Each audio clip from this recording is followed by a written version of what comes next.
러시아가 우크라이나 수도 키이우를 비롯한 여러 도시에 미사일 공격을 가해 최소 11명이 사망하고 60여 명이 부상한 것으로 파악됐습니다. 푸틴 러시아 대통령은 이번 공습이 크림대교 폭발 사고에 대한 보복 공격이라며 우크라이나가 유사한 일을 또 저지르면 더 가혹하게 대응하겠다고 경고했습니다.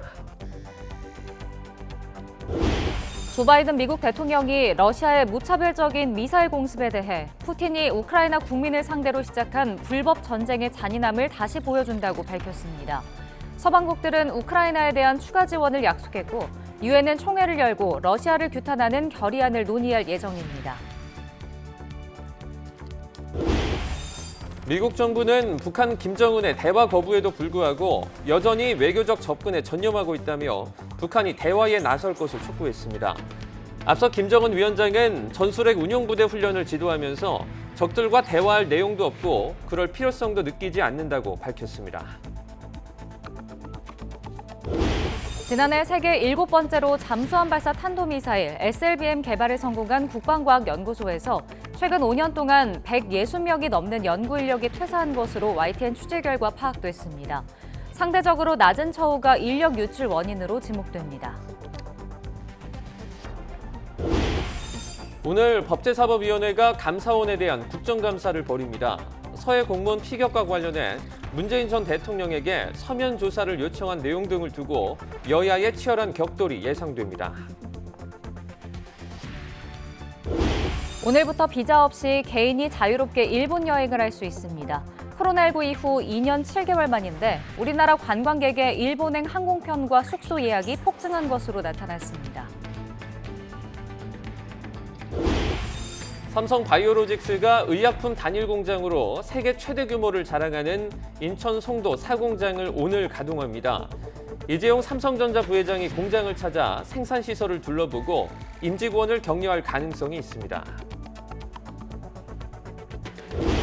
오늘은 어제보다 기온이 뚝 떨어져 서울 아침 기온이 6도로 올가을 최저 기온을 보이겠습니다. 강한 바람까지 불어 체감 온도가 더 떨어질 것으로 보여 출근길 따뜻한 옷차림하셔야겠습니다. Of Zaporizhia, a major city in the south of the country, very close to the front lines.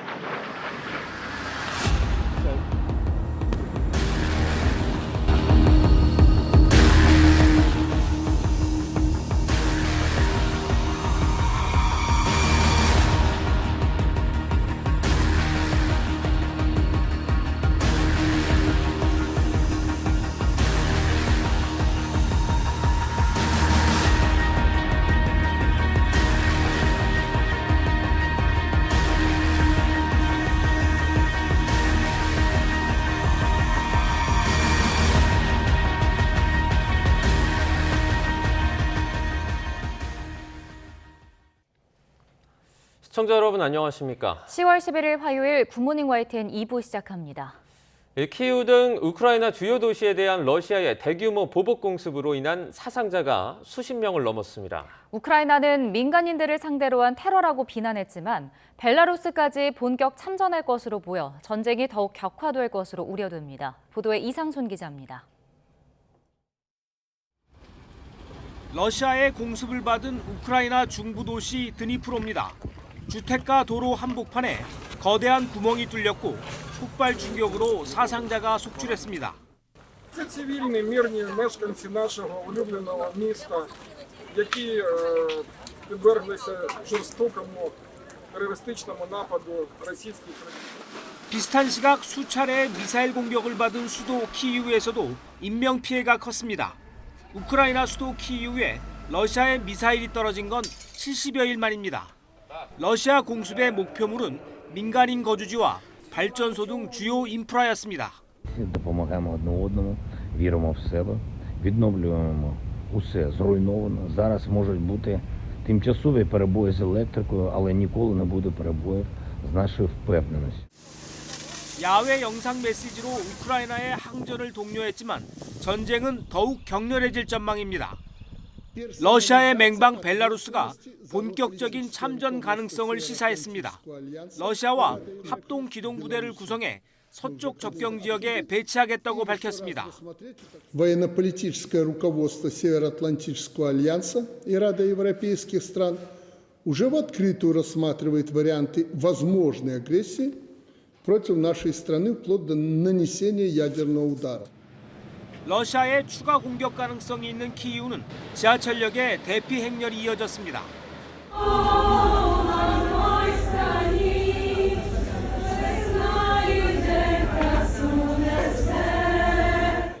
키이우 시민들은 우크라이나의 전통 민요를 함께 부르며 전쟁의 공포와 상처를 달랬습니다.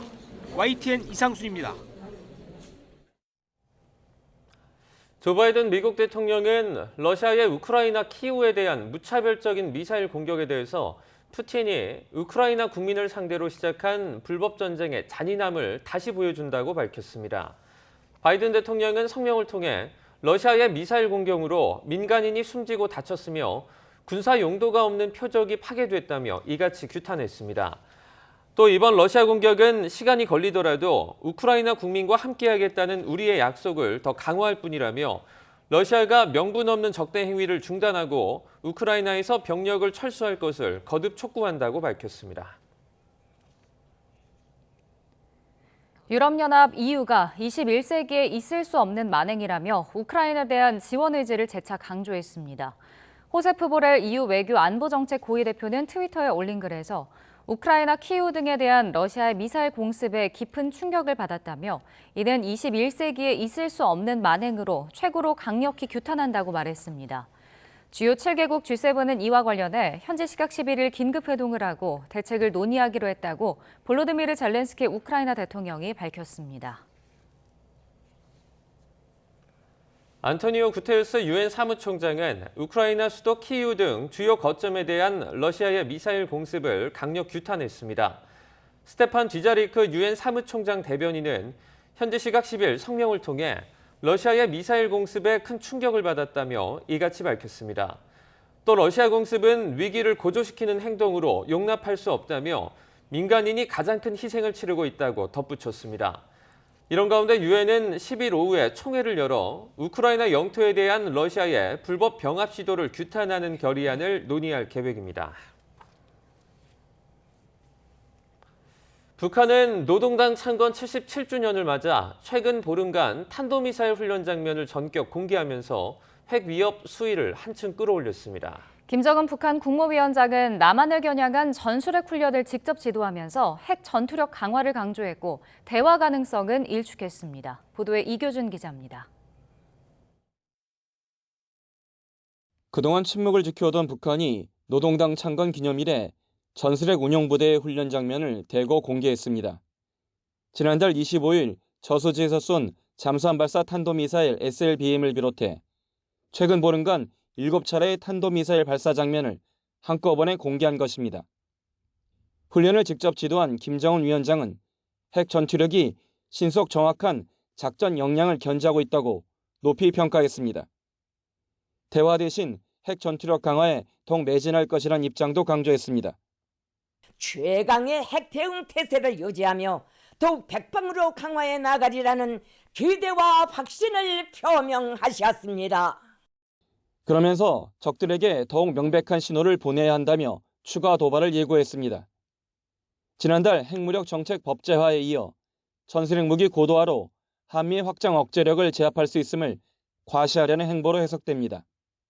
북한의 이제 최고 지도부가 남쪽을 명확하게 겨냥해서 원하는 시간에 또 원하는 장소에서 중요 대상들을 타격할 수 있는 그런 실험을 했다는 거, 이건 상당히 저희들이 엄중하게 봐야 될 대목인 것 같습니다. 북한 매체는 김 위원장의 부인 리설주 여사가 미사일 발사 현장에 처음으로 동행한 장면도 공개했습니다.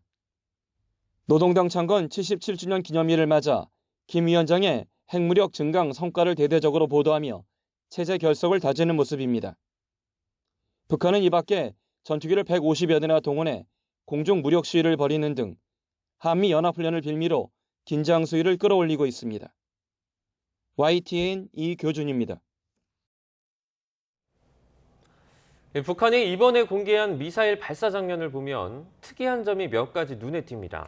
잠수함 발사 탄도미사일 SLBM을 바다가 아닌 저수지에서 쏘거나 화성 12형으로 추정됐던 중거리 탄도미사일은 과거와 다른 모습이었습니다. 그 의미를 김문경 기자가 짚어봤습니다. 지난달 25일 북한의 잠수함 발사 탄도미사일 SLBM 발사 장면입니다. 북한은 이 SLBM의 발사 장소를 서북부 수중 발사장이라고 공개했습니다. 평안북도 태천의 한 저수지로 추정되는데 바다가 아닌 저수지에서 SLBM을 발사한 건 이번이 처음입니다. 9월 25일 새벽 우리나라 서북부 저수지 수중 발사장에서 전술 핵탄두 탑재를 모의한 탄도미사일 발사 훈련이 진행됐습니다. 특히 북한은 전술핵 탑재를 언급하면서 우리를 겨냥한 것이라는 의도를 숨기지 않았습니다. 당시 우리 군은 이동식 발사대에서 쏜 단거리 탄도미사일로 추정했을 정도로 북한은 뜻밖의 장소에서 SLBM을 발사했습니다.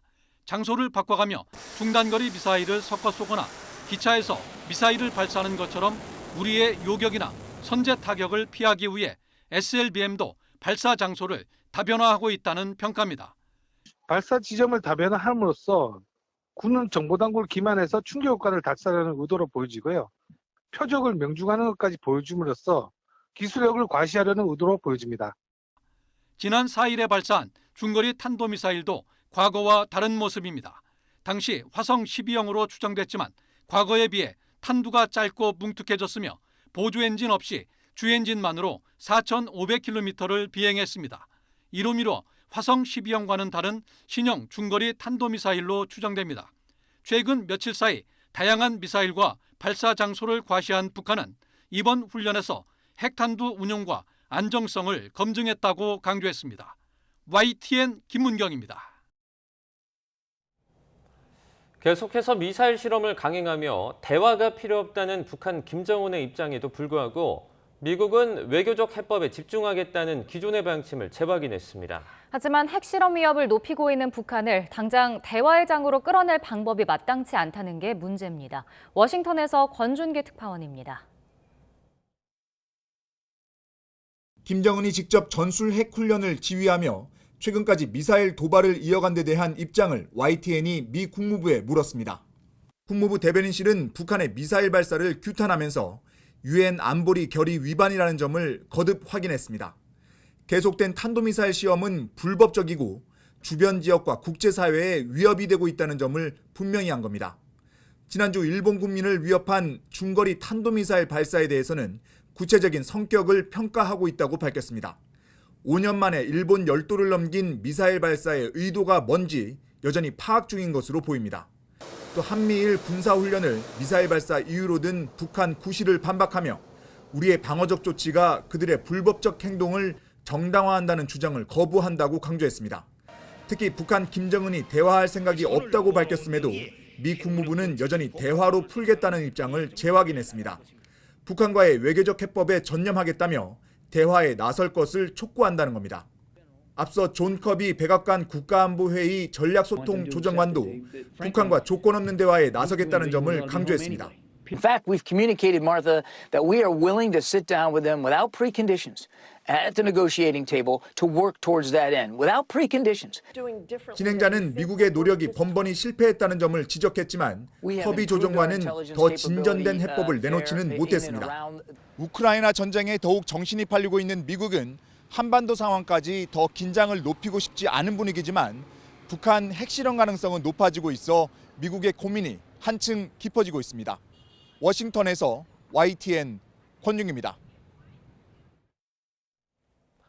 대통령실은 동북아 안보 현실이 엄중하다면서 국민 생명과 안전을 지키는 건 말이 아닌 현실이라고 밝혔습니다.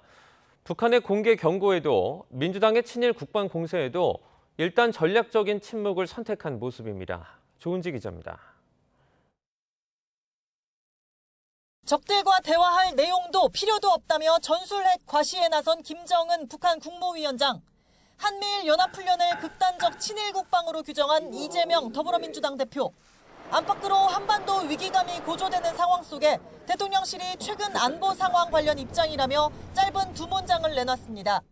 국민 생명과 안전을 지키는 건 말이 아닌 현실의 문제로 한반도와 동북아의 엄중한 안보 현실을 정확하게 인식하고 제대로 대비하는 것이 중요하다는 내용입니다. 대통령실 관계자는 취재진과 만나 확대 해석을 피하기 위해 짧고 정제된 메시지를 냈다고 설명했습니다.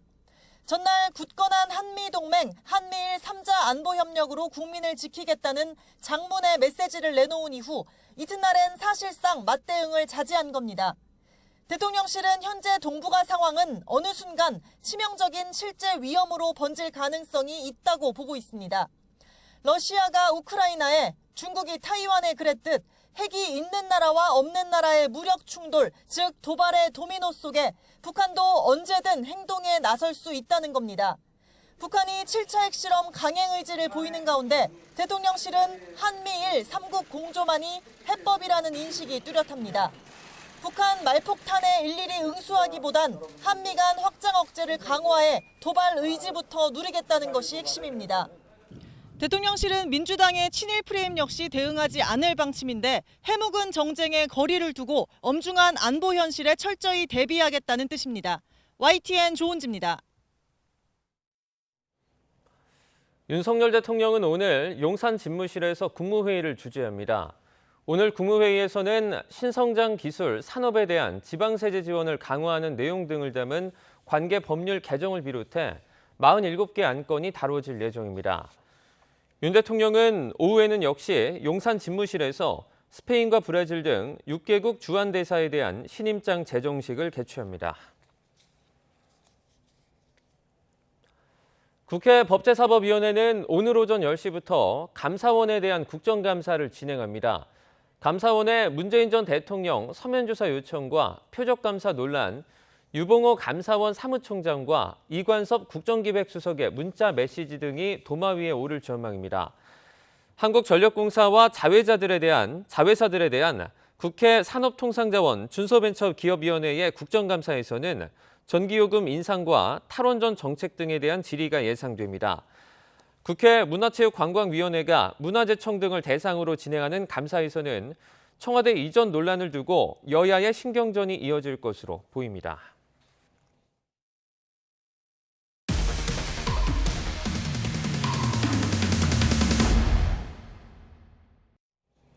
지난해 세계 7번째로 잠수함 발사 탄도미사일 SLBM 개발에 성공한 국방과학연구소에서 최근 5년 동안 160명이 넘는 연구 인력이 퇴사한 것으로 YTN 취재 결과 파악됐습니다. SLBM 개발은 물론 핵심 국방 기술을 개발해도 성과 보상금을 지급하지 않는 등 상대적으로 낮은 처우가 인력 유출 원인으로 지목됩니다. 조성호 기자의 단독 보도입니다. 바닷속에서 발사체가 솟구쳐 오릅니다. 3,000톤급 도산 안창호함에서 쏘아 올린 잠수함 발사 탄도미사일 SLBM입니다. 지난해 9월 세계에서 7번째로 독자 개발해 발사에 성공했고 문재인 당시 대통령도 극찬했습니다. 북한의 비대칭 전력에 대해서 우리 SLBM이 아주 효과적인 억지력이 될 수 있을 것이라고 생각합니다. 국책 연구기관인 국방과학연구소 연구진이 밤새워 이룬 쾌거라 자부심을 가질 만도 한데 어쩐 일인지 연구원들은 줄줄이 떠나고 있습니다. YTN 취재 결과 지난 2017년 정규직 25명이 그만둔 것을 시작으로 지난해까지 5년 동안 164명이 퇴사했습니다. 지난해 정원 기준으로 5%가량이 이 기간 연구소를 떠난 겁니다. 퇴직자 10명 가운데 6명은 대학이나 다른 기관으로 자리를 옮겼습니다. 특히 최근 들어 인공지능 분야 등을 연구하는 젊은 인재들의 퇴직도 잇따르고 있습니다. 원인으로는 핵심 기술 개발에 대한 제대로 된 보상이 없다는 점이 꼽히고 있습니다. SLBM 개발자들은 물론 비슷한 시기 고위력 탄도미사일과 초음속 순항미사일을 개발한 연구진은 성과 보상금을 한 푼도 받지 못했습니다. 개발 과정 자체가 비밀이고 우리 군이 사용할 이른바 비닉 사업에 대해서는 일부가 연구 보상금으로 쓰이는 기술료를 주지 않아도 되기 때문입니다.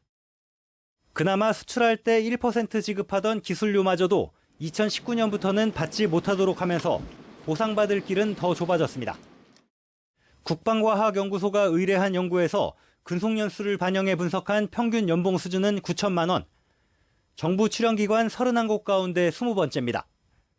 결국 상대적으로 낮은 처우와 모순적인 보상체계가 연구원들에게 동기부여가 되지 못하면서 우수인력 유출로 이어지는 것 아니냐는 지적이 나옵니다. SLBM, 고위력 미사일 등 핵심 기술을 보유한 국방과학연구소 연구원들의 처우를 개선함으로써 우리 방산 역군들의 해외 유출을 막는 한편 개발자들의 자긍심을 고취시켜서 미래 대한민국 선진 방산 위상을 더욱 넓혀야 할 것입니다. 국방과학연구소 측은 국방 연구개발 성과 보상 수준을 선진화하기 위해 연구 용역을 진행했고 유관 기관과 협조해 연구원들의 사기 진작과 인력 유출 방지를 위해 노력하고 있다고 설명했습니다. 방위사업청 등에 대한 국회 국정감사에서는 우리 군의 핵심 전력 기술을 개발하고도 마땅한 대우를 받지 못해 연구원들이 떠나지 않도록 대책을 마련해야 한다는 지적이 잇따를 것으로 보입니다. YTN 조성호입니다.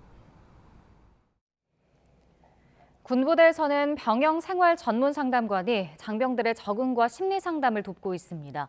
그런데 최근 육군이 지휘관 재량인 근무지도를 2번 받은 상담관은 전방부대로 배치하겠다는 규정을 내놔 근로기준법 위반 논란이 일고 있습니다. 보도에 황보혜경 기자입니다. 육군부대에서 전문 상담관으로 일한 지 어느덧 6년 차인 A씨. 군 장병들의 부대 적응을 돕고 극단 선택을 하지 않게 심리 상담을 진행하고 있습니다. 많게는 2,000명 넘는 장병을 혼자 도맡으며 5년 기간제 근무 조건을 채운 A씨는 얼마 전 무기계약직으로 전환됐습니다. 한 7개 대대, 2개 연대를 제가 맡으면서 주말도 없이 일하느라고 좀 많이 힘들었습니다. 인원이 한 2,400명 정도 제가 담당을 했었습니다. A씨와 같은 이들은 민간인 신분인 병영생활 전문 상담관. 올해 6월 기준 전국 부대에 소속된 상담관은 630명으로 한 명이 평균적으로 장병 940여 명을 담당하고 있습니다. 매년 많게는 10여 차례씩 지휘관들의 평가를 받아 계약을 연장합니다. 그런데 얼마 전 육군이 개정한 상담관 평가 관련 조항이 논란입니다. YTN 취재진이 확보한 육군 내부 문서입니다. 업무 능률이 떨어지는 등의 이유로 1년에 2차례 근무 지도를 받은 상담관은 전방 지역 배치를 원칙으로 한다고 돼 있습니다. 지난 7월 새롭게 추가된 내용인데 상담관들은 사전 논의도 거치지 않았다며 강하게 반발하고 나섰습니다. 전문 상담관의 사기를 꺾고 회의감과 자괴감을 갖게 하며 열악한 기존 여건 유지와 징계받고 유배되는 방식의 퇴행적 운영을 하는 상황으로 전락하게 되었습니다. 상담 여부와 관계없이 소속된 부대 장병이 극단 선택을 해도 근무 평가에 반영되는데 근로기준법 위반 소지가 있다는 지적이 나옵니다. 이 사안은 취업규칙 불이익 변경에 해당하므로 근로기준법 제94조에 따라 취업규칙의 적용을 받는 근로자 과반수의 동의가 있어야 하는데 만약 그러한 동의가 없다면 그 변경은 무효이며 500만 원 이하의 벌금에 처할 수도 있습니다.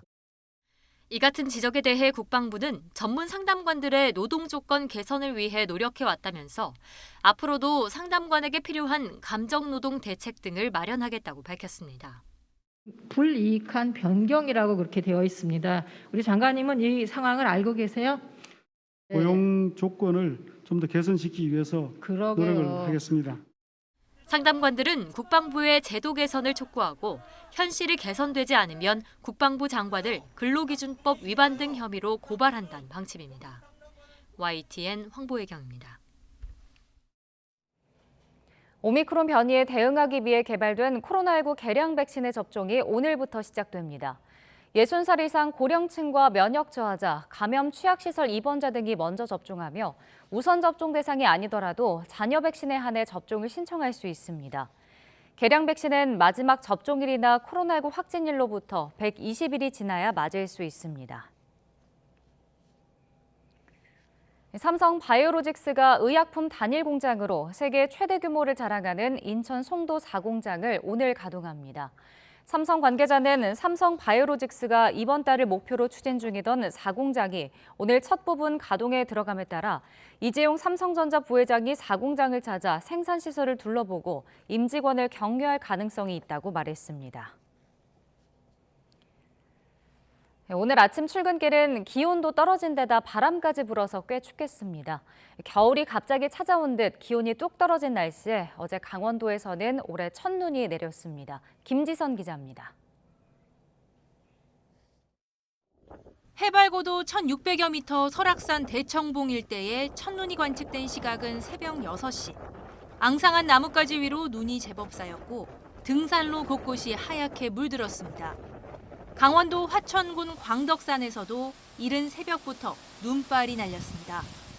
올해 첫눈은 전년 대비 15일 앞서 관측됐던 지난해보다도 9일이 빠릅니다. 설악산은 금일 새벽부터 영하로 기온이 내려갔고 본격적인 겨울이 시작될 것으로 보입니다. 반드시 방한 용품과 장비를 준비하셔야 되고 본인 체력과 경험에 맞게 탐방해 주시길 바랍니다. 북서쪽에서 내려온 찬 공기 영향으로 전국의 아침 기온은 뚝 떨어졌습니다. 서울 아침 최저 기온이 9.3도를 보이는 등 전국 대부분 지역이 올가을 들어 가장 추운 아침을 맞았습니다. 첫 얼음에 이어 첫눈까지 빨리 기록하며 지난해 10월 한파에 이어 올해도 때이른 추위가 찾아온 겁니다. 제가 오늘 아침에 문을 열었을 때는 날씨가 따뜻해서 이렇게 입고 나왔는데 갑자기 비도 오고 바람도 너무 많이 불어가지고 너무 추워서 옷을 잘못 입고 나온 것 같아요. 오늘 아침 기온은 더 떨어져 수도권과 강원 등 일부 지역은 5도 안팎으로 예상됩니다. 강한 바람까지 불어 체감 온도는 더 떨어질 수도 있습니다. 네, 현재 대기 상층부터 하층까지 북쪽으로부터 매우 찬 공기가 우리나라 쪽으로 밀려 들어오며 기온이 매우 급감하는 현상이 나타났습니다. 강한 바람으로 인해서 체감 온도는 더욱 낮겠으니 건강관리에 각별히 주의하셔야 될 것으로 보입니다. 기상청은 이번 추위가 내일부터 점차 풀릴 것으로 내다봤습니다.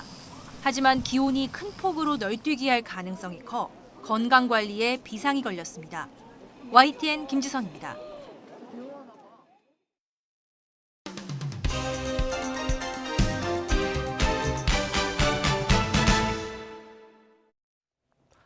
네, 10월 11일 화요일입니다. 오늘 아침 신문은 어떤 소식을 다뤘는지 짚어보겠습니다.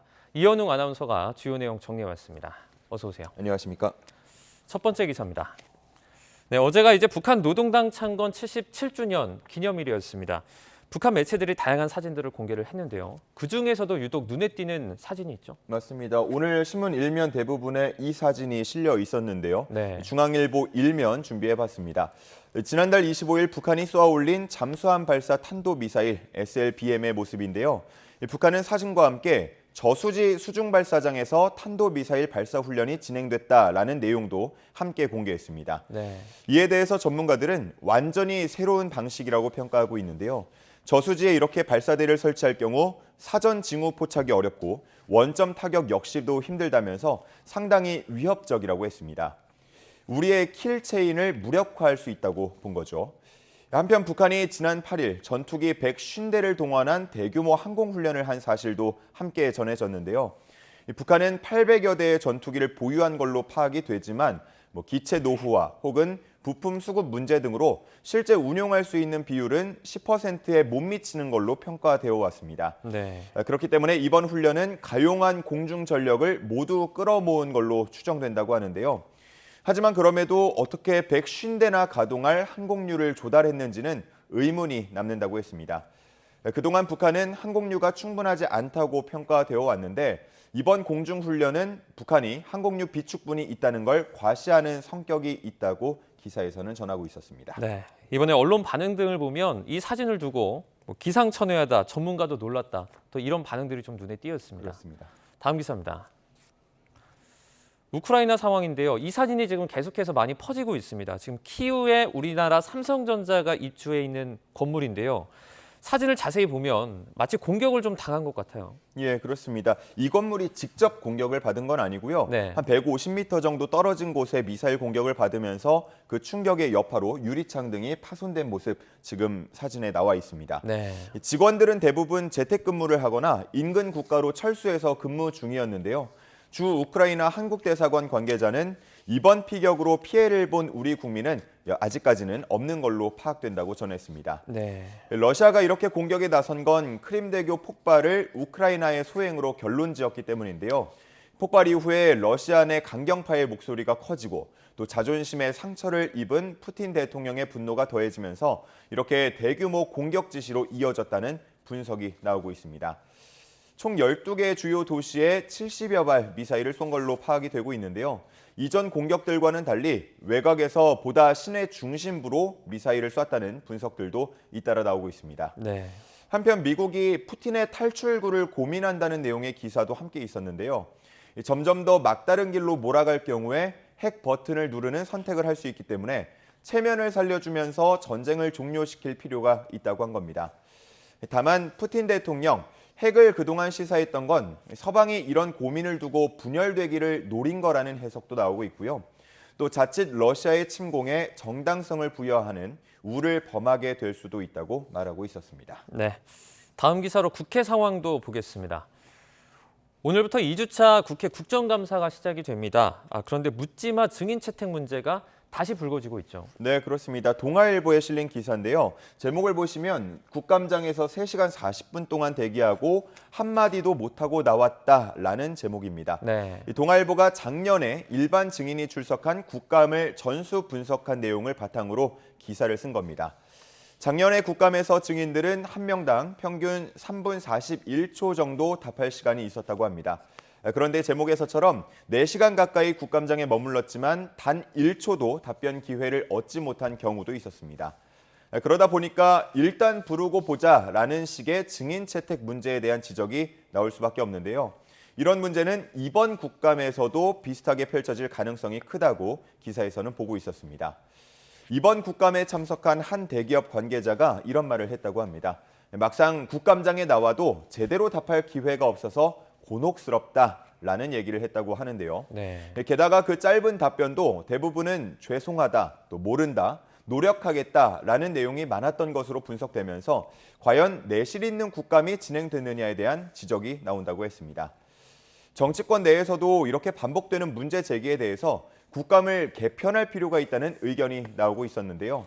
상시 국감 체제로 전환하자는 등의 이야기가 나오고 있었습니다. 네, 다음 기사 보겠습니다. 최근에 마약 문제의 심각성보도 저희가 자주 접하고 있습니다. 그런데도 이 양형 관련된 기준은 10년이 넘게 변함이 없다고요. 네, 맞습니다.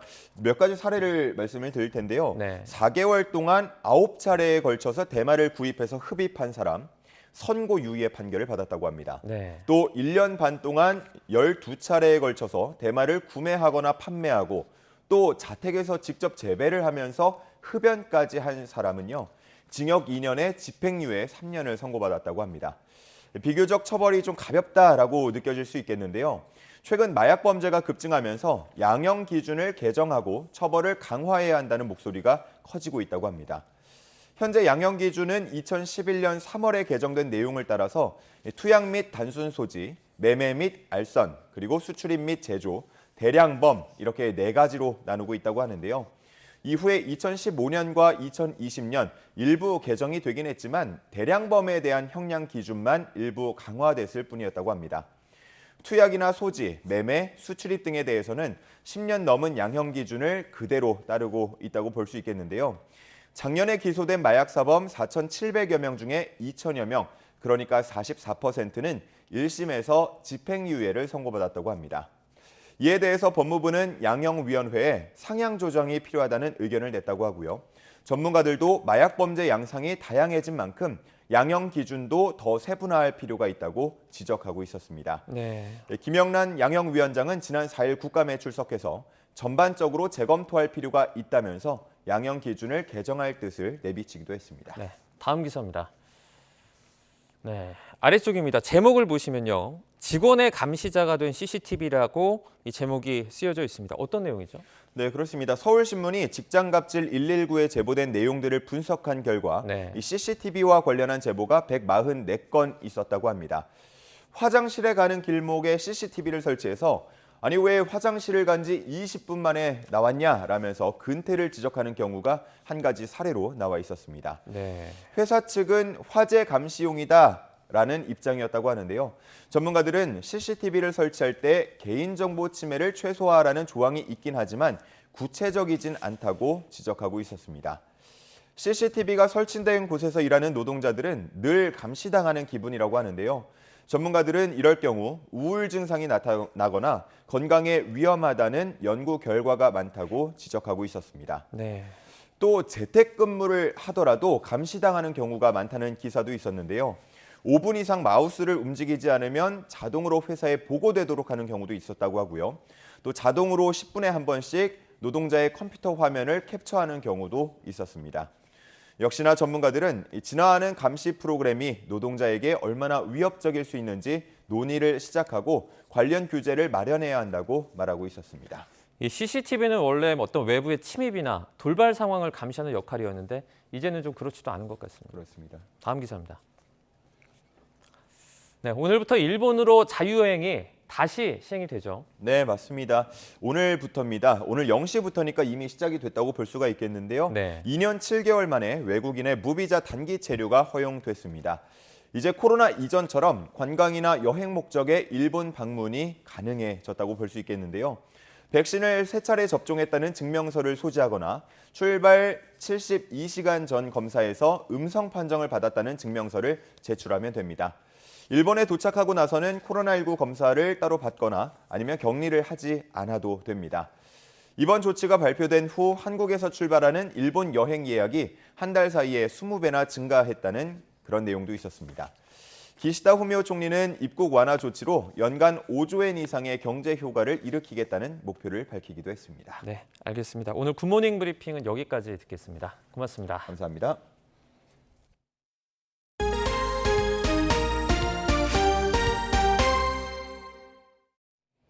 농약 불법 유통을 막기만 해도 극단적 선택이 줄어들기 때문에 정부 차원에서 농약의 인터넷 판매를 막아놨습니다. 하지만 취재진이 인터넷으로 점 하나만 찍어서 검색해보니 손쉽게 찾을 수 있었습니다. 이준엽 기자가 살펴봤습니다. 해마다 수백 명이 음독으로 숨져 극단적 선택 수단 가운데 4번째로 많은 농약. 다행히 지난 2012년 통신 판매를 금지하는 등 관리를 강화한 이유로 농약 음독 자살자는 10년 동안 절반 정도까지 꾸준히 줄어들었습니다. 구매만 제한해도 자살 예방 효과가 있다 보니 정부와 지자체도 꾸준한 단속 노력을 기울이고 있습니다. 올해 들어 농촌진흥청은 한국온라인쇼핑협회의 농약 제품들 검색 금지를, 방송통신위원회에는 해외 직구 사이트 차단을 요청했습니다. 취재진이 온라인 쇼핑몰들을 점검해봤습니다. 다량 섭취하면 숨질 뿐만 아니라 인체에 축적돼 암이나 만성 신장 질환을 유발한다는 연구 결과가 있는 제초제 성분을 검색했습니다. 농약 제품은 검색이 막혀야 정상이지만 검색어 뒤에 마침표 하나 덧붙였더니 이렇게 결과가 줄줄이 나옵니다. 지난 1월에 농진청이 콕 집어 막아달라고 한 검색어인데도 제대로 차단이 안 된 겁니다. 네이버, 쿠팡을 포함한 대부분 온라인 쇼핑몰 또는 쇼핑몰 중개 사이트에서 여러 가지 농약 제품 검색이 가능했습니다. 클릭 한 번으로 누구나 손쉽게 해외에서 독성 농약을 구매할 수 있다는 것은 국민 안전을 위협하는 심각한 일입니다. 정부 단속도 중요하지만은 쇼핑몰 자체적으로도 대책을 마련해야 한다고 생각합니다. 온라인 쇼핑몰 업체들은 제품이나 검색어 명단을 원천 차단하게 되면 문제가 아닌 제품도 섞일 수 있다 보니 일부 사각지대가 생긴 것 같다며 문제를 인정했습니다. 앞으로 감시나 명단 업데이트에 좀 더 노력을 기울이겠다고 약속했습니다. 농약 불법 통신 판매는 재작년에만 51건 무더기 적발됐습니다. 소중한 생명을 구하는 노력에 온라인 쇼핑몰들도 더 적극적으로 동참해야 한다는 지적이 나옵니다. YTN 이준엽입니다. 전남 담양에 있는 한솔 페이퍼텍이 악취와 국유지 무단 사용 의혹 등으로 지역 주민들과 수십 년째 갈등을 겪고 있습니다. 적발된 불법 건축물만 수십 건이 넘어 지자체가 시정명령을 내렸지만 이에 불응해 법정 다툼도 진행되고 있는데요. 주민들은 공장의 폐쇄나 조속한 이전을 촉구하고 있습니다. 오선열 기자입니다. 한솔 페이퍼텍 공장 부지는 32,000여 제곱미터로 축구장 4개 크기에 달합니다. 이 가운데 80%가량이 개발 제한 구역입니다. 하지만 한솔 페이퍼텍은 신고나 허가 없이 불법 건축물을 지어 사용해왔습니다.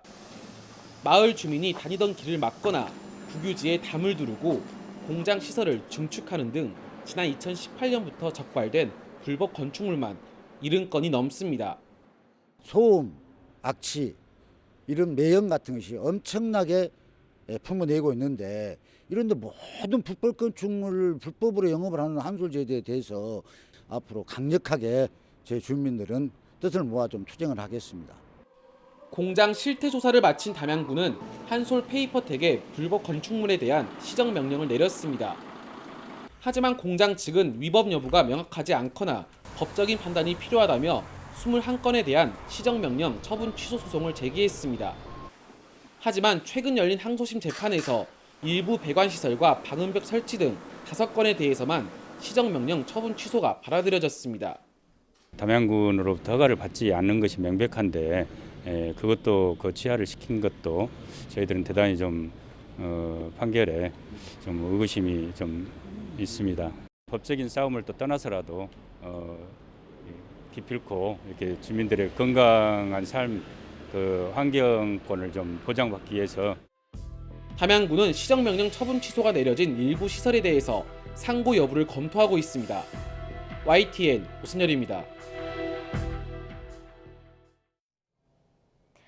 오늘 출근길에는 따뜻한 외투가 필요하겠습니다. 현재 서울 기온이 7.8도까지 떨어지면서 올가을 최저 기온을 기록하고 있는데요. 낮 기온도 17도에 머물면서 예년 기온을 5도나 밑돌겠습니다. 이렇게 예년보다 쌀쌀한 날씨는 내일 낮부터 누그러질 전망입니다. 오늘은 전국이 대체로 흐리다가 오전부터 날이 점차 맑아지겠고 대기질도 깨끗하겠습니다. 다만 밤부터 동해안 지역에서는 너울성 파도가 높게 일겠습니다. 해안가 안전사고에 각별히 유의해 주시기 바랍니다. 현재 기온 살펴보겠습니다. 현재 서울 기온 7.8도, 대구는 11.6도를 나타내고 있습니다. 오늘 낮 기온은 어제보다 3에서 4도가량 높겠습니다. 서울 한낮 기온 17도, 대전과 광주는 19도가 예상됩니다. 당분간 뚜렷한 비 소식 없이 맑은 날씨가 이어지겠습니다. 다만 아침과 낮과 밤의 일교차가 10도 이상 크게 벌어질 전망입니다. 지금까지 날씨 정보였습니다.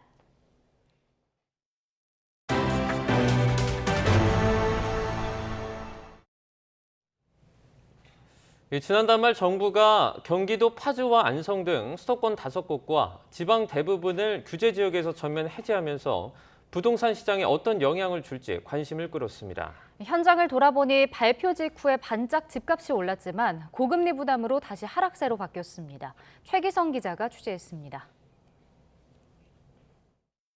주변 아파트를 다 합치면 15,000여 세대 규모에 달하는 경기도 파주시 목동동입니다. 조정 대상 지역에서 해제되면서 주택담보대출 비율, LTV가 최대 70%까지 가능해지는 등 각종 규제에서 자유로워졌습니다.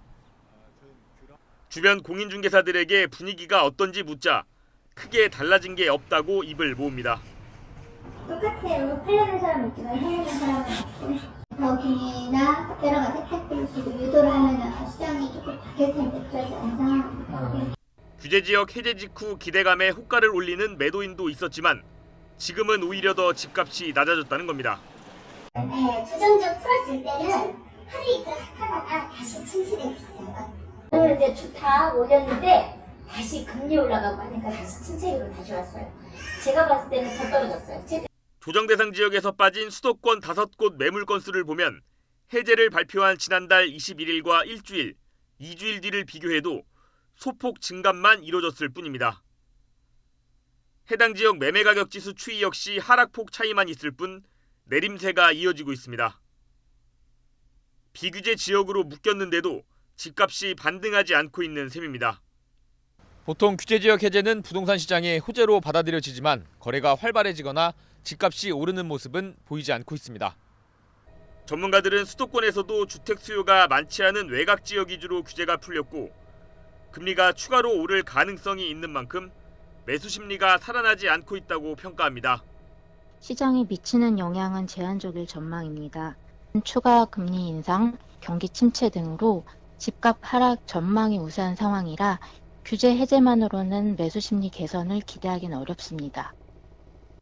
여기에 잇따른 정부 규제 완화가 시장에는 오히려 집값이 하락하고 있다는 메시지로 전달되고 있다는 분석도 나옵니다.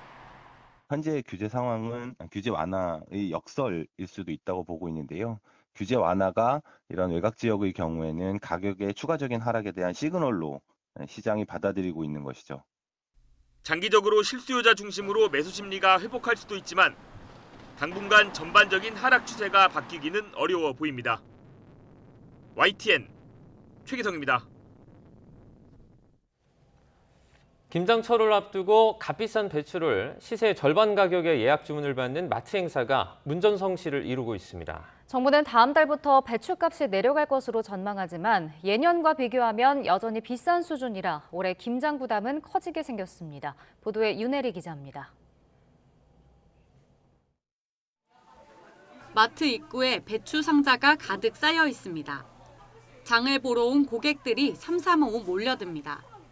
김장을 어떻게 해야 되나 지금 오늘 시장조사 나와본 거예요. 근데 생각보다는 이거는 조금 싼 것 같아서 지금 저도 지나가다가 딱 보고 지금 들어온 거거든요.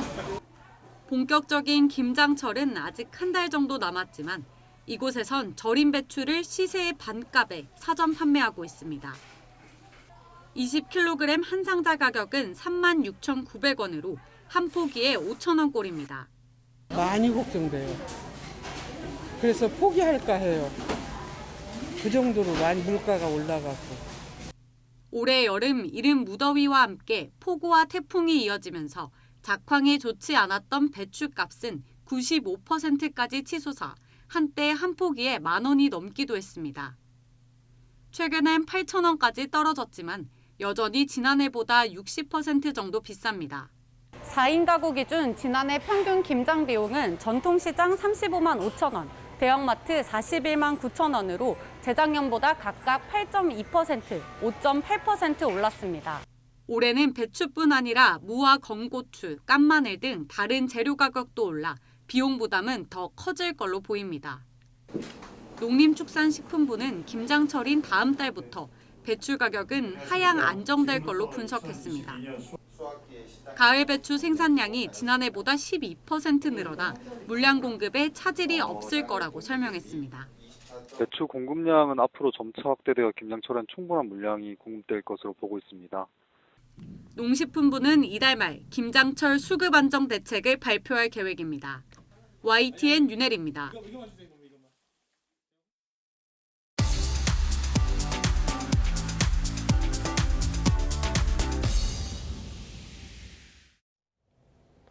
경제 소식을 빠르게 전해드립니다. 오늘 굿모닝 경제는 권혁준 경제평론가와 함께하겠습니다. 어서 오세요. 네, 어서 오세요. 네, 밤사이 해외 증시 상황부터 짚어보도록 하겠습니다. 뉴욕 증시는 이번 주 이제 물가와 실적 발표를 앞두고 있는데요. 하락을 했어요. 네, 아무래도 이제 CPI를 앞두고 사실 이제 관망세로 좀 돌아섰는데 아무래도 좀 분위기가 좋지 않다 보니까 특히 이제 우크라이나 사태가 다시 한번 또 불거졌거든요. 네. 그러다 보니까 이제는 주가에 좀 영향을 줬다라고 보시면 되겠습니다. 지금 이제 다우지수 같은 경우는 한 0.32% 정도 이제 하락을 했고요. 네. 나스닥은 한 1.04% 하락했고 S&P 500 지수 그다음에 대형주 중심으로 0.75% 이제 하락을 했습니다. 뉴욕의 3대 지수 다 떨어졌고요. 그런 거 본다 그러면 아마 이번 주에 있을 굵직한 이슈들이 굉장히 많거든요. 근데 여기에서 이제 변수가 하나 더 있죠. 이제는 그 우크라이나와 그 러시아의 긴장감이 더 높아지다 보니까 가뜩이나 이제는 관망세 있고 그다음에 지금 이번 주에 스케줄에서 관망세 지속하고 있다가 투자자를 봤을 때 변수가 하나 또 생기다 보니까 주가가 이제는 당분간 또 힘을 잃어갈 것이다라고 이제 시장에서는 내다보고 있습니다. 네.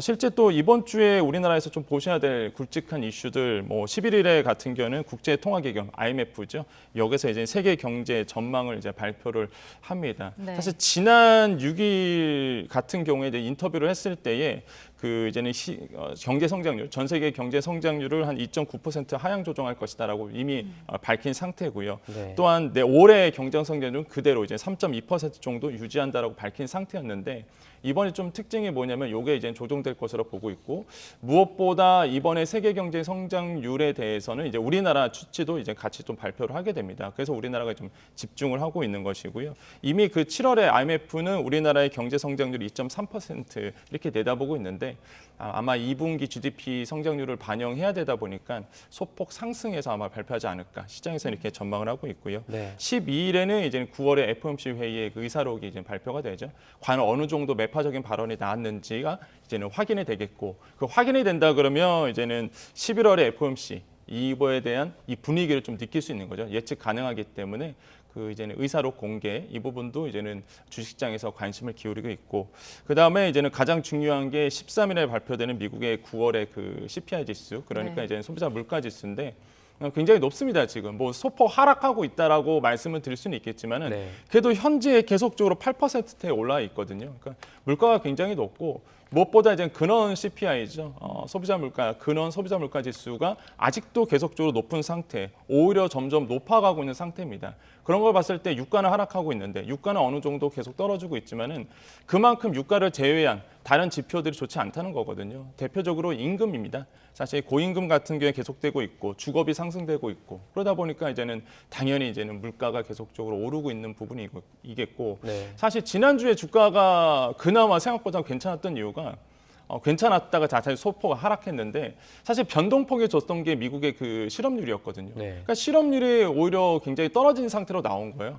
실업률이 떨어지면 주가가 올라야 되잖아요. 오히려 경기가 좋아진다는 얘기인데 오히려 이제 주가가 안 좋았던 이유가 지금의 인플레이션의 원인이 뭐냐면 고임금 때문에 그렇거든요. 임금 높아지니까 당연히 이제 물가 높아질 수밖에 없는데 오히려 이제 일자리가 더 좋아지다 보니 당연히 또 이거는 물가가 더 올라가 있구나. 그럼 뭐 결국에는 금리 또 올리겠죠. 이런 현상이 일어나다 보니까 오히려 주가가 빠지는 현상. 그러니까 지금의 이런 근원 CPI도 계속적으로 오른 상태이다 보니까 아마 주가에는 크게 악영향을 미치지 않을까 이렇게 시장에서 내다보고 있습니다. 네, 이번 주는 좀 변동성이 큰 한 주가 될 것 같습니다. 자, 그런가 하면 러시아의 우크라이나 공습으로 긴장이 고조되고 있는데 이 달러화가 다시 상승을 했다고요? 그러니까 달러 인덱스는요 이제 6개의 통화 기준으로 봤을 때 달러의 가치라고 보시면 되겠습니다. 그래서 이 달러 인덱스를 이제 시청자들께서 굉장히 주의 깊게 보셔야 되는 이유가 결국 달러의 가치가 어떻게 움직냐에 따라서 우리나라의 수출에도 영향을 미칠 수밖에 없거든요. 일단 달러 인덱스 같은 경우가 좀 소폭 낮아진 부분이 있었어요, 지난주에. 그래서 그게 좀 우리나라의 주식시장에 영향을 줘서 긍정적인 시그널을 줬었는데 이게 갑자기 또 이제 러시아와 우크라이나의 어떤 또 사태, 또 긴장감이 높아지다 보니까 다시 또 초안전 자산을 얘기합니다. 달러는. 그래서 다시 한번 안전 자산 쪽으로 이제는 선호가 됐다. 그러다 보니까 주식시장이 악영향을 미치고 있고 지난주에가 아까도 말씀드렸지만 조금 괜찮았던 게 사실 이게 위험자산 선호 심리가 좀 높아졌었거든요. 달러 인덱스가 어느 정도 떨어지다 보니까. 근데 다시 한번 지금 달러의 가치가 높아지다 보니까 당연히 투자자 입장에서는 다시 한번 달러를 살 수밖에 없는 상황으로 가고 있는 거죠. 그러다 보니까 지금 러시아나 우크라이나 사태가 이게 진정되지 않는 이상은 사실 달러 강세는 잠재기 어렵다. 그래서 시장에서도 과연 어떻게 또 변수로 작용하고 있거든요. 어떻게 불똥이 튈지도 모르다 보니까 뭐 대외 변수가 빨리 잠재워져야 된다. 이렇게 좀 볼 수가 있겠습니다. 조금 아쉬운 소식도 있습니다. 이제 반도체 세계 1위인 삼성전자가 3분기에 1위 자리를 이제 타이완의 TSMC에 내주게 됐다고요. 이게 좋은 소식이 하나도 없어요, 이번 주는. 어떻게 생각해요? 그래서 좀 아쉬운데 일단 3분기에 이제 잠정 실적을 이제 발표를 했습니다. 그래서 TSMC가 3분기 매출이 28조 7천억 원 정도가 되는데 삼성전자보다 더 잘 나왔거든요. 그러다 보니까 이제 매출로 본다 그러면은 이제 매출 1위를 이제 빼앗기게 되는 꼴이 되는 거죠. 그래서 지금 뭐 삼성전자 입장에서는 사실 뭐 악재라고 좀 볼 수가 있겠는데 일단은 뭐 고무적인 거는 부분이 있습니다. 아무래도 이제는 TSMC 입장에서는 왜냐하면 매출 1위 기록을 했다라는 봤을 때 부동의 1위였던 삼성전자 제끼고요. 그다음에 인텔도 2위 기업인데 2위도 인텔 기업을 넘어섰거든요. 그러다 보니까 TSMC 기준도 봤을 때는 아마 굉장히 고무적일 거다 보고 있는데 뭐 반대로 본다 그러면 우리나라의 뭐 삼성전자에 투자하시는 개인 투자자분들 입장에서는 사실 좋은 소식은 아니다라고 볼 수가 있겠고요. 이번에 삼성전자를 넘어선 것은 TSMC가 처음이거든요. 그러니까 과연 앞으로 계속 넘어설지 아니면은 삼성전자가 다시 한번 1위를 할지는 이제 지켜보셔야 되겠지만 분위기가 좋지 않은 게 메모리 반도체 가격이 하반기에 가서 30% 더 떨어질 거다 이런 얘기도 나오고 있거든요.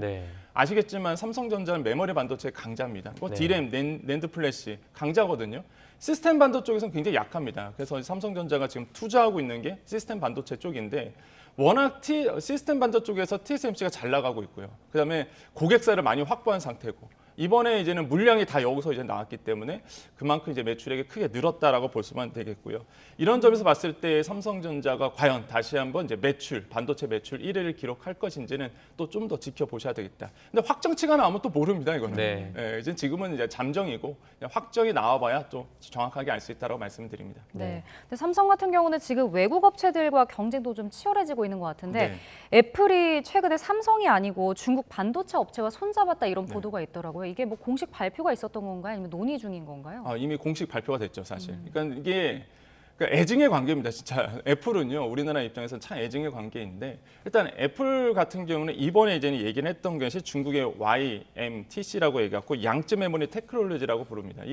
여기랑 이제 낸드 플래시를 이제 들어가기로 이제 계약을 한 상태입니다. 그러다 보니까 사실 삼성전자 입장에서는 또 악재예요, 이게. 기존에 그 애플에 들어갔던 칩 메모리 반도체를 본다 그러면 사실 뭐 삼성전자라든지 그다음에 이제는 보통 얘기하는 마이크론도 이제 얘기를 하고요. 그다음에 키옥시아, SK 하이닉스가 보통적으로 들어갔었는데 이번에 이제는 YMTC 얘가 처음으로 이제 들어가게 되는 거거든요. 그렇게 된다 그러면 애플 입장에서는 노리고 들어가는 거라고 보집니다. 시장에서. 왜 그러냐면 가격 경쟁 붙이는 거거든요. 낸드 플렉스 쪽으로. 그렇게 된다 그러면 당연히 기술력에서는 앞서 있어요. 삼성전자가 훨씬 더 앞서 있지만 지금 애플의 전략은 뭐냐면 본인들이 갖고 있는 강점이 소프트웨어입니다. 소프트웨어로 이제는 감안하겠다, 이걸 보완하겠다라는 전략을 가지고 왔거든요. 그래서 이제는 이게 대표적으로 드러났던 게 이제 아이폰 요번에 새로운 시리즈가 나오잖아요. 네. 여기에 고사양, 그러니까 프로급 같은 경우는 한국 낸드 플래시를 씁니다. 네. 한국 반도체를 쓰는데 보급형 아이폰 같은 경우에는 이번에 얘기했던 YMTC 이 양지 메모리 테크놀로지 거를 쓰거든요. 그러다 보니까 이제는 고사양은 한국 거, 일반 보급품은 중국 거. 네. 이러면서 이원화시켜서 들어가는데 결국에는 우리 입장에서 반다 그러면 이 경쟁 회사가 하나 더 생기거든요. 삼성전자나 SK 하이닉 입장에서는 가격 경쟁력 분명히 이제는 떨어질 수밖에 없습니다. 그러다 보니까 경쟁이 치열해지면 가격이 떨어지다 보니까 참 애증의 관계라고 그래서 말씀드렸던 게 지금 반도체 시장을 좌우지하고 있는 게 지금 애플이거든요. 네. 지금 현재 시장에서. 그래서 시장에서 무슨 얘기가 나오냐면 믿을 건 애플밖에 없다 이런 얘기가 나와요 지금. 왜냐하면 애플과 관련돼 있는 주가는 다 뜹니다 지금. 네. 관련이 없으면 떨어지는데 지금 뭐 애플과 뭔가 관련이 있다, 수주 소식이 있다, 뭐 협력업체다 이런 얘기만 나와도 지금 시장에서는 바로 주가가 뛰고 있거든요. 스마트폰 점유율 때문에 그렇습니까? 네, 그렇죠. 아무래도 지금 믿을 거는 이제 애플의 점유율이 워낙 높고요. 그다음 워낙 우리가 보통 얘기하는 충성 고객이라고 얘기하죠. 전 세계 충성 고객이 많다 보니까 경제가 안 좋아도 사실 분들 다 사시거든요. 네. 그러니까 애플에 대한 충성 고객들, 그다음에 수주량, 발주량을 본다 그러면 애플을 뭐 제외할 수가 없는 부분이겠고. 여기에 이제 관련된 기업들이 당연히 뜰 수밖에 없고 여기에 이제는 기존에 있던 회사들 삼성전자라든지 SK하이닉스 이런 기업들이 있었다가 이번에 이제는 YMTC가 새롭게 들어오면서 경쟁이 좀 치열해졌다. 그래서 아까도 말씀드렸지만 참 좋은 소식도 없다라는 게 바로 이런 점에서 좀 들어왔다라고 생각을 해보겠습니다. 네. 이런 것을 좀 예상했는지는 잘 모르겠지만 네. 삼성이 이 제2의 반도체로 바이오 분야를 선정을 해놨습니다. 네네. 삼성 바이오로직스 인천 송도 사공장이 오늘부터 일부 가동을 시작을 하죠. 네네. 그러니까 이게 포트폴리오의 힘이죠. 보통 우리가 이제는 포트폴리오 삼성은 잘 갖춰져 있습니다. 네. 사실 뭐 반도체도 있겠고, 그러니까 DS 부분도 있고, 그다음에 IC 부분도 있고, 그다음에 뭐 다른 디스플레이 부분도 있겠지만은 일단은 삼성전자가 또 하나 이제 힘을 기울이고 있는 게 바이오 쪽입니다. 그래서 보통 우리가 삼바라고 얘기하죠. 네. 삼성 바이오로직스가 이제는 4공장이 부분 가동이 되는데 일단은 이번에 들어왔던 게 착공 2년 만에 이제는 부분 가동을 하게 됩니다. 왜 그러냐면 지금 줄줄이 거대 이제 위탁을 주는 이런 어떤 거대 바이오 회사랑 계약이 되어 있고요. 선주문을 받은 상태거든요. 그러니까 물량을 뽑아내야 되는데 미리 예상을 하고 2년 전부터 계속적으로 공장을 세웠었습니다. 네. 이게 이제 부분 가동을 하는 거고 이번에 나왔던 이런 전체 100%를 본다 그러면 한 25% 정도는 이번에 가동이 들어가는 거거든요. 그래서 네. 부분 가동이 들어가게 된다. 그래서 보통 우리가 의학 업체에서는 이런 거를 우리가 CMO라고 얘기를 합니다. 그러니까 위탁 생산이라고 얘기하는데 그러니까 파운드리랑 똑같은 거죠. 반도체로 본다 그러면. 그래서 위탁 생산 들어가서 위탁 생산의 물량을 늘려가겠다. 아마 그래서 많은 시청자들이 그럼 삼바가 무슨 회사야 그럴 텐데 여러분께서 코로나19 백신 맞았던 그 모더나 백신 있잖아요. 네. 그거를 생산하는 위탁 생산하는 기업입니다. 삼바가. 그래서 네. 물량도 많고 그다음에 고객사도 많기 때문에 앞으로의 또 삼성의 먹거리가 될 가능성이 굉장히 크고 이미 그것을 알고 있었기 때문에 삼바가 투자를 단행했던 부분이겠고요. 그래서 이번에 또 기사가 많이 됐던 게 이제 이재용 부회장이 이제 참석을 하겠느냐 이번에 그런 이슈도 되고 있는데 왜냐하면 3공장 이후에 한 7년 만인가요? 이게 7년 만에 처음 바이오 쪽에 가시는 거거든요. 네. 그러다 보니까 뭐 이슈화 되기도 하고 그 정도로 삼성에서 공을 기울이고 있는 게 이제는 바이오 쪽이다라고 말씀드립니다. 네. 자, 그런가 하면 내일 한국은행이 기준금리를 이제 발표를 합니다. 뭐 국내외 경제 상황을 보면 0.5%포인트 올리는 게 좀 유력하다라는 얘기도 있는데 네. 어느 정도로 올릴 것으로 예상하시나요? 뭐 빅스텝이죠. 예. 지금 시장에서는 뭐 지금이 문제가 아니라 11월 달 어떻게 올릴 건가 그게 좀 문제고요. 네. 사실 뭐 이번에 있을 이제는 금통위에서는 당연히 이제는 빅스텝 0.5%포인트 정도 올리는 것으로 되어 있고요. 네. 만약에 그게 틀어지면 더 문제입니다. 이미 시장에서는 빅스텝에 맞춰져 있기 때문에 이제는 시장의 예상대로 분명히 이제 빅스텝으로 갈 것이다 보고 있고요. 그러한 이유가 첫 번째로 본다 그러면 소비자 물가 상승률이 여전히 높습니다. 뭐 지금 뭐 떨어졌다, 고점을 언제 확인할 것이냐에 대한 이슈가 있겠지만 일단은 5%대 계속적으로 소비자 물가 상승률이 있거든요. 그러다 보니까 자연스럽게 이제 금리를 높일 수밖에 없는 상황으로 가겠고, 두 번째로는 이제는 한미 금리 역전차입니다. 자, 사실 이대로 간다 그러면 1% 넘게, 1%포인트 넘게 격차가 벌어지거든요. 그러면 문제가 되죠. 이게 왜 그러냐면 환율이 더 높아집니다. 그러니까 돈 다 나갈 거예요, 아마 제가 봤을 때는. 한국에 있는 투자금이요, 뭐 금리가 1%포인트 정도 괴리가 일어난다면 당연히 투자자 입장에서는 달러 사러 가거든요. 그렇기 때문에 아마 금통위에서 가만히 있지는 않을 거고요. 그러면 이제는 당연히 이제는 빅스텝 갈 수밖에 없는 상황으로 갈 것이다. 세 번째로는 이제는 이 총재가 얘기했던, 우리가 포워드 가이던스라고 얘기하죠. 시장에 미리 이제는 금리 변화에 대해서 얘기하는 건데 이게 수정 한번 했습니다. 과거에는 베이비 스텝으로 가겠다라고 밝힌 상태였지만 이제는 그 미국의 이제는 연준에서 자이언트 스텝을 3번 연속 밟은 이후에 목소리가 변했거든요. 변수가 생겼다. 그렇기 때문에 이번엔 다른 변수가 분명히 작용할 것이다라고 보고 있어요, 시장에서는. 그래서 이제는 이번에 베이비 스텝이 아니라 빅 스텝으로 갈 것이다. 그래서 이 주요한 3개의 문제 때문에 이번은 뭐 당연히 이제는 빅 스텝의 가능성이 굉장히 높다라고 말씀을 드리겠습니다. 지금 금리가 계속 인상될 때마다 따라서 이 가계 이자 부담도 계속해서 높아지지 않습니까? 네네. 지금 시중은행의 대출 금리가 연 8%를 연내에 넘을 수도 있다, 이런 분석도 나오고 있어요. 그러니까 지금 보면은요, 시장에서는 뭐 8%가 아니라 만약에 이대로 계속적으로 금리가 만약에 11월 달에도 빅스텝 간다 그러면 시장에서는 뭐 두 자릿수 금리도 나올 가능성도 이상. 두 자릿수 금리도 나올 가능성도 굉장히 높다라고 지금 보고 있습니다. 지금의 뭐 변동금리, 고정금리, 보통 고정금리를 얘기하는 혼합형금리라고 은행에서는 보통 얘기하거든요. 혼합형금리 같은 경우에는 고정금리입니다. 그렇게 되면 지금 원래 변동금리가 더 높잖아요. 7% 이상짜리도 이미 나온 상태예요, 지금.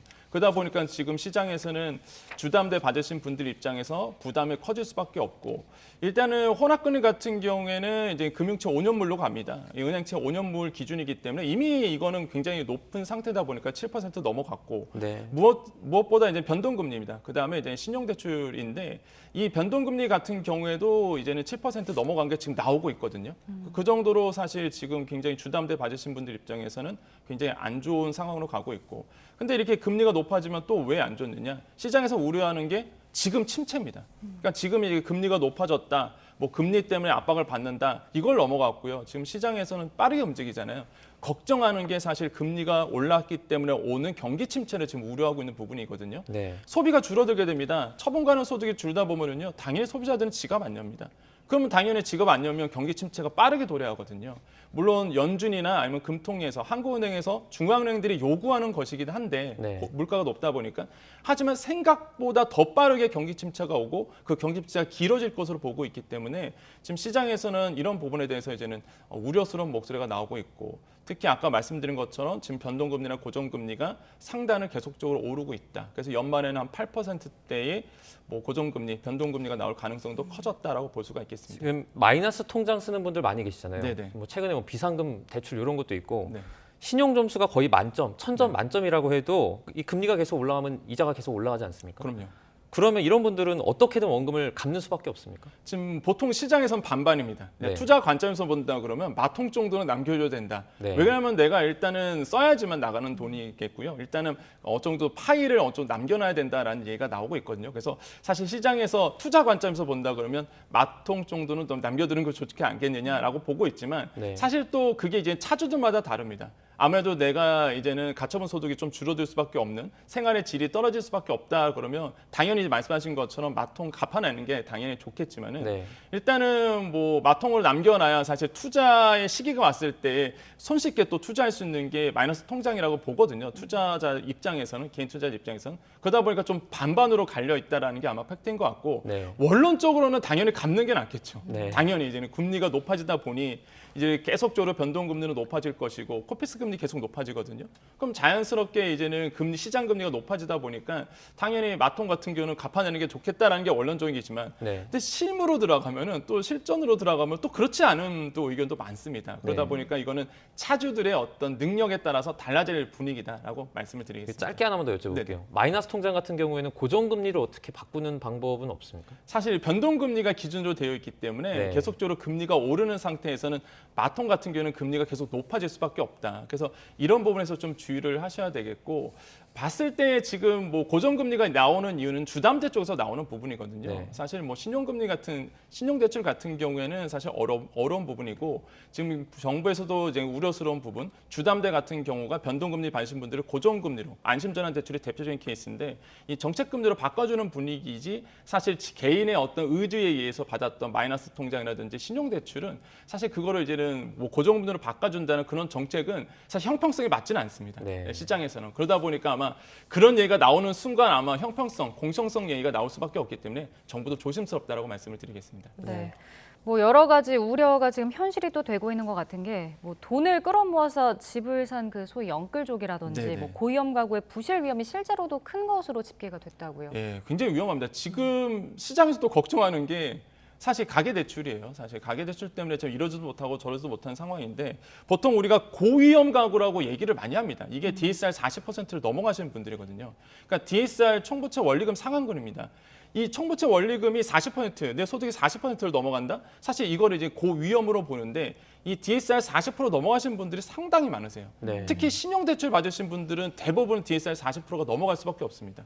그러다 보니까 시장에서는 말씀하신 것처럼 신용대출 빨리 갚아나가는 게 중요하다는 게 그래서 이제는 시장에서 나오는 얘기인데 이런 고위험 가구가 계속적으로 높아지고 있는 부분도 있겠고요. 또한 취약차주라고 얘기합니다. 보통 우리가 취약차주라고 본다 그러면 다중채무자를 얘기하거든요. 그러니까 은행 3곳 이상에서 이제 대출을 받으신 분들 이런 분들을 우리가 보통 취약차주로 얘기하는데 이런 취약차주, 고위험 차주들이 계속적으로 높아지고 있다 보니까 지금 뭐 경제에 악영향을 미치고 있다는 게 시장의 어떤 중론이다라고 보시면 되겠고 차트에 보시는 것처럼 사실 전체 금융 부채 중에서 6.2%를 차지합니다.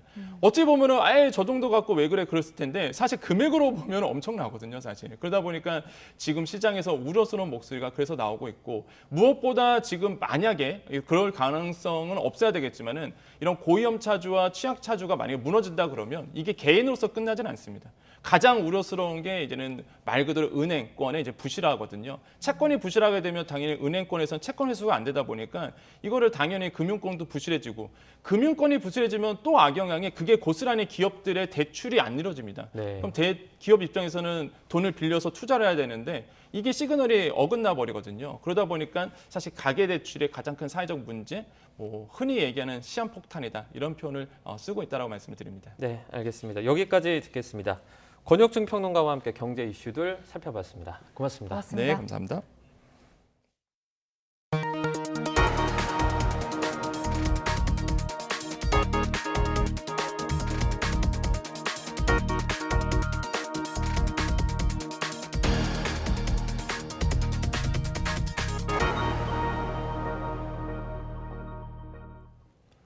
오늘부터 코로나19 확산으로 제한이 됐던 일본 무비자 여행이 가능해집니다. 2년 7개월 만에 개인이 자유롭게 여행할 수 있게 된 건데 방역 조치도 간소화됩니다. 보도에 김승환 기자입니다.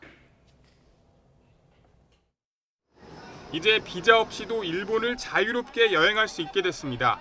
그동안 단체 여행에만 제한적으로 관광 비자를 내줬는데 비자 의무화가 없어진 겁니다. また10月11日から水際対策については入国者数についての上限撤廃、個人旅行の解禁、ビザなし渡航の解禁を行います。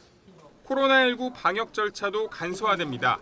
3차 백신 접종 증명서가 있으면 PCR 검사를 받지 않아도 되고 2차까지 접종했거나 백신을 맞지 않은 경우엔 비행기 탑승 전 72시간 안에 검사를 받아 PCR 음성 확인서를 내면 됩니다. 일본이 개발한 앱인 마이 SOS를 다운받아 백신 접종 증명서 등 정보를 미리 등록하면 빠르게 입국할 수 있습니다. 일본에 도착한 뒤 코로나19 검사와 격리도 없어지는데 감염 의심 증상이 있으면 검사를 받아야 하고 양성 판정을 받으면 정부 지정 시설에서 따로 지내야 합니다. 이처럼 입국 제한이 풀린 데다 엔화 약세까지 맞물리면서 일본행 항공편과 숙소 예약도 크게 늘어나고 있습니다. 코로나로 한동안 가까운 일본에 여행을 못 갔었는데 친구들과 11월에 일본 여행 계획을 바로 잡았거든요. 기다렸던 소식이어서 반가웠어요. 항공사별로 일본 노선 운항 횟수를 점차 늘리고 있는 만큼 일본 매출 비중이 큰 저비용 항공사들의 영업 실적도 개선될 것으로 보입니다. YTN 김승환입니다. 매년 10월 중국 대륙과 타이완은 두 개의 국경절 행사를 치릅니다. 타이완은 독립, 중국은 통일을 주장하는 정반대 목소리가 나오는 가운데 반도체를 둘러싼 미중 대립까지 얽혀 양안 관계가 어느 때보다 복잡한 모습입니다. 베이징에서 강정규 특파원이 전해드립니다. 1911년 10월 10일 순원의 신의 혁명을 건국일로 삼는 타이완. 쌍십절 111주년을 맞아 미국과 캐나다, 일본 의원들이 대거 방문했습니다. 차이잉원 총통은 기념연설에서 타이완의 독립을 강조했습니다. 我要呼吁北京当局兵戎相见绝对不是两岸的选项，唯有尊重台湾人民对主权和民主自由的坚持。 1949년 10월 1일 마오쩌둥의 신중국 선포를 건국일로 기념하는 중국 대륙에서는 정반대의 목소리가 높습니다. 오는 16일 시진핑 집권 3기를 열면서 타이완 통일을 100년 역사의 숙제로 설정한 겁니다. 지금까진 타이완 반도체에 대한 중국의 높은 수입 의존도가 전쟁을 막아줬다지만 이젠 반대로 무력 통일도 불사해야 하는 이유가 되고 있습니다. 치포 동맹에 이어 핵심 장비 수출 금지 등 중국의 반도체 굴기에 대한 미국의 견제가 본격화됐기 때문입니다. Given the foundational nature of certain technologies, such as advanced logic and memory chips, we have to maintain as large a lead as possible. 전쟁이 나면 중국이 타이완 대표 반도체 기업 TSMC부터 접수할 거란 관측 속에 기술 유출을 막기 위한 생산시설 파괴 또는 핵심 인력 탈출 시나리오가 나돌고 있습니다. 미국 전기차 업체 테슬라의 CEO 일론 머스크는 홍콩처럼 타이완을 특별 행정구역으로 관리하자고 말하기도 했습니다. 타이완은 중국에 거액을 투자한 머스크의 주권 침해 발언이라며 발끈하고 나섰지만 중국은 맞장구를 쳤습니다. 台湾可以作为特别行政区实行高度自治. 한편 중국산 히토 자석이 들어갔다는 이유로 중단됐던 미군의 F-35 스텔스 전투기 인수가 재개되자 중국 관영 매체는 히토류 수출 통제를 강화해야 한다고 주장했습니다. 미국의 반도체 옥죄기에 맞서 히토류를 자원 무기로 삼을 수 있다는 경고로 들립니다. 베이징에서 YTN 강정규입니다.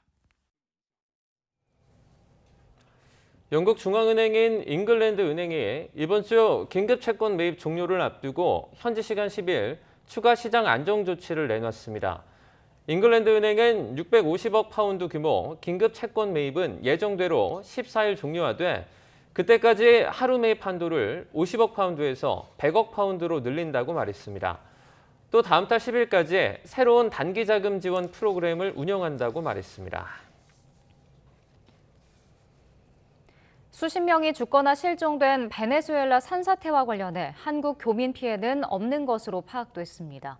주 베네수엘라 한국대사관은 현지 시각 10일 경찰서장과 직접 통화한 결과 피해자 중 우리 국민은 없는 것으로 확인됐다고 밝혔습니다. 앞서 전날 인구 5만 4천 명의 산간 마을 라스테헤리아스는 폭우로 범람한 강물이 마을을 덮쳐 최소 25명이 숨지고 52명이 실종됐습니다. 국가들의 연합인 유엔처럼 전 세계 도시와 지방자치단체가 모인 세계지방정부연합이라는 국제기구가 있습니다. 회원들이 3년에 한 번씩 모여 총회를 여는데 우리나라에서는 처음으로 대전에서 열렸습니다. 보도에 이문석 기자입니다. 세계지방정부연합 UCLG는 전 세계 24만여 도시와 지자체들의 협의체입니다. 지구촌 공통 현안을 풀 방안을 찾아보자며 3년마다 회원들이 한자리에 모여 회의를 엽니다. 이를 지자체들의 유엔 총회라고도 부르는데 올해는 대전에서 개막했습니다. 코로나 대유행 뒤 처음 열린 총회에 전 세계 576개 지방정부에서 6천여 명이 참여했습니다. 위기를 이겨내고 미래로 나아가는 시민의 도시를 주제로 5개 분야에서 회의를 진행합니다. 특히 과학기술이 구현하는 포용도시를 논의할 이른바 대전 트랙이 주목받고 있습니다. The city is very famous for science as well as for innovation. So therefore, many local governments, our members are excited actually in joining this Daejeon track particularly. 부대 행사로 스마트 시티 쇼가 열려 미래 도시를 편리하게 할 기술을 구체적으로 선보입니다. UCLG 총회는 지난 1993년 세계 엑스포 이후 대전시가 유치한 첫 대형 국제 행사입니다. 지방정부의 리더로서의 역할도 강화될 것 같습니다. 그래서 사실상 대전을 마이스 산업을 키우는 계기가 될 것 같고, 총회 기간 K-팝 콘서트 등 30개 넘는 문화 연계 행사를 마련해 시민도 즐거운 축제로 꾸몄다는 설명입니다. 총회가 열리는 닷새 동안 대전은 지방정부들의 치열한 외교 친선 무대로서 세계에서 가장 뜨거운 도시가 될 전망입니다. YTN 이문석입니다. 한화 디펜스가 오는 12일까지 미국 워싱턴 DC에서 열리는 세계 최대의 지상군 분야 방산 전시회인 AUSA에 참가해 K9 자주포와 레드백 장갑차 등 첨단 지상 장비를 선보입니다. AUSA 전시회는 미 육군협회가 주관하는 방산 전시회로 매년 미국과 독일, 영국 등 전 세계 800여 개 주요 방산업체가 참가를 하며 한화 디펜스는 K9 자주포와 K10 탄약 운반 장갑차를 전시했습니다. 중국이 태양 관측 위성 발사에 성공했습니다. 중국 관영 신화통신은 9일 오전 간소성 주취안 위성 발사 센터에서 발사한 화푸 1호가 궤도에 안착했다고 보도했습니다. 무게 859kg의 이 위성은 4개월에서 6개월간의 테스트를 거친 뒤 지구에서 720km 떨어진 우주 공간에서 최소 4년 동안 태양 관측 임무를 수행합니다. 화푸는 태양을 끈질기게 쫓는 중국 신화 속 인물입니다. 하루 사이 아침 공기가 더 차가워졌습니다. 현재 서울 기온은 7.6도로 올가을 들어 가장 쌀쌀한 날씨를 보이고 있는데요. 찬바람의 체감 온도는 이보다 더 낮게 나타나고 있습니다. 한낮에도 17도에 머물며 종일 쌀쌀하겠습니다. 두꺼운 가을 외투로 보온에 신경 써주시기 바랍니다. 오늘 전국이 대체로 맑겠습니다. 원활한 대기 확산으로 공기도 깨끗하겠습니다. 현재 기온 살펴보겠습니다. 서울 7.6도, 부산 11.5도로 어제보다 낮게 출발하고 있습니다. 오늘 낮 기온은 서울 17도, 광주와 대전 19도, 대구 20도로 어제보다는 높겠지만 여전히 예년보다는 2에서 5도가량 낮아 쌀쌀하겠습니다. 예년보다 쌀쌀한 날씨는 내일 낮부터 점차 누그러지겠고요. 당분간 별다른 비 소식 없이 맑은 날씨 속에 일교차가 크게 벌어질 전망입니다. 오늘 오후까지 대부분 해상에 바람이 강하게 불고 물결이 거세게 일겠습니다. 안전사고에 각별히 유의하시기 바랍니다. 지금까지 서울 상암동에서 YTN 원희다입니다. 화요일 아침 굿모닝 YTN은 여기까지입니다. 잠시 후 뉴스라이더가 방송됩니다. 시청해주신 여러분 고맙습니다.